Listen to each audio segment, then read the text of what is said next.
పురపాలక పోరు మొదలైన నేపథ్యంలో పురపాలక పోరులో భాగంగా గజ్వేల్ నియోజకవర్గం సీఎం కేసీఆర్ మాజీ సీఎం కేసీఆర్ అయినటువంటి ప్రాతినిధ్యం వహిస్తున్న గజ్వేల్ నియోజకవర్గంలో గజ్వేల్ పట్టణంలో ఉన్నాము. మాజీ ఎఫ్డిసి చైర్మన్ ఇప్పుడున్నటువంటి ప్రస్తుతం గజ్వేల్ నియోజకవర్గ ఇన్ఛార్జ్ తో మనతో పాటే ఉన్నారు. వారి మాటల్లో ఇంకిని తెలుసుకునే ప్రయత్నం చేద్దాం. ఇక్కడ గజ్వేల్ నియోజకవర్గం అభివృద్ధి దిశగా పయనిస్తుందని చెప్తున్నారు. ఏ విధంగా అభివృద్ధి అయింది, ఏ విధంగా ముందుకు కొనసాగుతుంది? గజ్వేల్ ని ఒక 30 సంవత్సరాల ముందుకు తీసుకెళ్ళాం. 30 సంవత్సరాలు ముందుకు తీసుకెళ్ళాం. గజ్వేల్ కి ఒక రింగ్ రోడ్ నిర్మాణం చేసుకున్నాం. గజ్వేల్ ని మున్సిపాలిటీగా ఏర్పాటు చేసినాం. గజ్వేల్ లో అండర్ గ్రౌండ్ డ్రైనేజ్ ఏర్పాటు చేసినాం. గజ్వేల్ లో మహతి ఐఓసి బిల్డింగ్ నిర్మాణం చేసుకున్నాం. గజ్వేల్ లో ఎడ్యుకేషన్ హబ్ నిర్మాణం చేసుకున్నాం.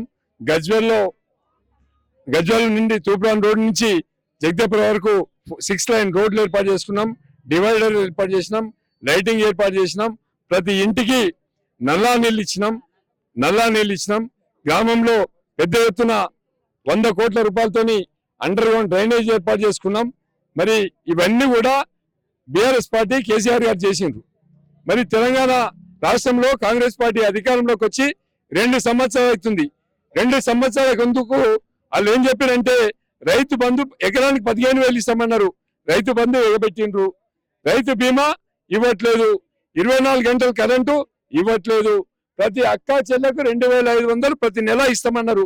ఇప్పటి వరకు ఒక్క రూపాయి ఇవ్వలేదు. పింఛన్ 2,000 పింఛన్ 4,000 చేస్తా అన్నారు. అది కూడా ఇవ్వలేదు. 4,000 పింఛన్ 6,000 అన్నారు. అది కూడా ఇవ్వలేదు. కళ్యాణ లక్ష్మికి 1,00,000 రూపాయలు ఇస్తున్నాం, మేము తులం బంగారం ఇస్తా అన్నారు. అది కూడా ఇవ్వలేదు. మరి ఇలా కరెంటు 24 గంటల కరెంట్ అన్నారు. 12 గంటల కరెంటు కూడా ఇవ్వట్లేదు. ఎక్కడ చూసినా కూడా వాళ్ళు ఇచ్చిన హామీలు ఎక్కడ అమలు కాలే. 2 సంవత్సరాల కాలంలో 100 మీటర్ల సీసీ రోడ్డు కూడా వేయలే. మరి ఇలా కాంగ్రెస్ పార్టీకి ఓటేస్తే మన ఏళ్ళతోని మన కన్ను పొడుచుకున్నట్టయితుంది.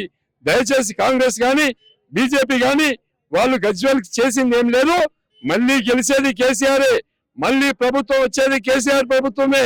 మళ్ళీ గజ్వేల్ కి ఇంకొక 100 కోట్ల రూపాయలు 200 కోట్లతో గజ్వేల్ టౌన్ ను అభివృద్ధి చేయాలంటే, గజ్వేల్ లో మట్టి రోడ్డు లేకుండా చేయాలంటే, గజ్వేల్ లో స్పోర్ట్స్ విలేజ్ రావాలంటే, గజ్వేల్ లో రామాలయం నిర్మాణం కావాలంటే, గజ్వేల్ లో శివాలయం నిర్మాణం కావాలంటే, గజ్వేల్ లో మైనార్టీలకు అండగా ఉండాలంటే బీఆర్ఎస్ పార్టీ అధికారంలోకి రావాలి.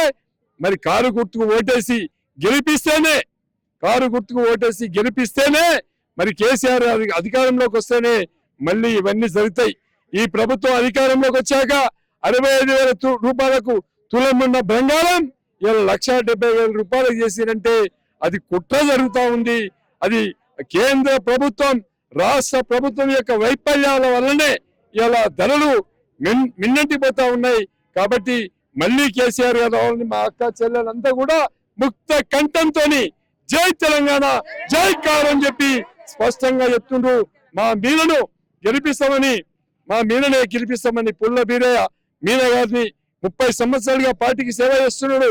సేవ చేసే వ్యక్తికి పార్టీ గుర్తించి ఇచ్చింది. కాబట్టి తప్పకుండా మరి భారీ మెజార్టీతో గెలిపించి కేసీఆర్ గారు ఈ గజ్వేల్ అభివృద్ధికి సహకరించాలని చెప్పి మా అక్క చెల్లెలందరినీ కూడా కోరుకుంటున్నా.